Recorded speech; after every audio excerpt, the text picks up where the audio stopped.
এই মুহূর্তে পঞ্চগড়ে আছেন সহকর্মী সোহাগ হায়দার। আমরা সরাসরি যুক্ত হব তার সঙ্গে।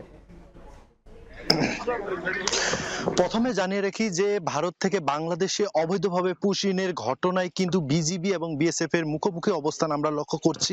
আমি এই মুহূর্তে আছি পঞ্চগড়ের হারিবাসা ইউনিয়নের বড়বাড়ি সীমান্ত এলাকায়। ঠিক এই সীমান্ত দিয়ে গত শুক্রবার 10 জনকে পুশিন করা হয়েছিল, পুশিনের চেষ্টা করা হয়েছিল। সে ঘটনাকে ঘিরে আমরা দেখেছি এখানে কয়েক পর্যায়ে পতাকা বৈঠক অনুষ্ঠিত হয়েছে। একই সাথে এখানে কিন্তু আমরা দেখেছি যে সেক্টর কমান্ডার পর্যায়ে কিন্তু বৈঠক অনুষ্ঠিত হয়েছে।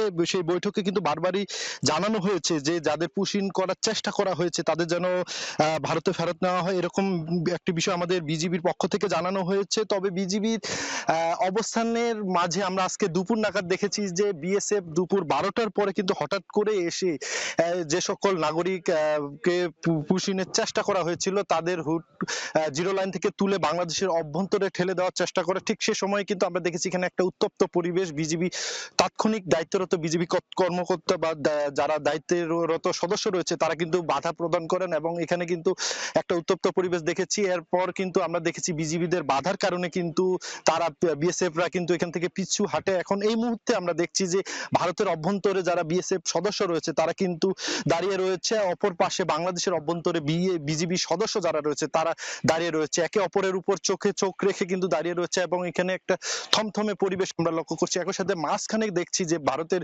জিরো লাইনে কিন্তু 3 জন শিশু, 2 জন নারী এবং 5 জন পুরুষ যাদের পুশিন করার চেষ্টা করা হয়েছিল তারা কিন্তু অবস্থান করছে। সব মিলিয়ে যে এই সীমান্ত এলাকাটাতে আমরা লক্ষ্য করছি যে একটা থমথমে যেমন পরিবেশ বিরাজ করছে। বিজিবির পক্ষ থেকে বারবার বলা হচ্ছে যদি তারা বাংলাদেশি নাগরিক হয়ে থাকে তাহলে কিন্তু ভারতীয় যে আইন রয়েছে বা বৈধভাবে পাঠানোর যে প্রক্রিয়া তারা যেন সেটা গ্রহণ করে, এমনও কিন্তু দাবি তোলা হয়েছে। কিন্তু বিএসএফ এর পক্ষ থেকে বারবার বলা হচ্ছে যে তারা ঊর্ধ্বতন কর্তৃপক্ষকে বিষয়টি অবগত করবে, কিন্তু এখন পর্যন্ত কোনো সিদ্ধান্ত দিতে বা সিদ্ধান্ত জানাতে পারেনি বিএসএফ।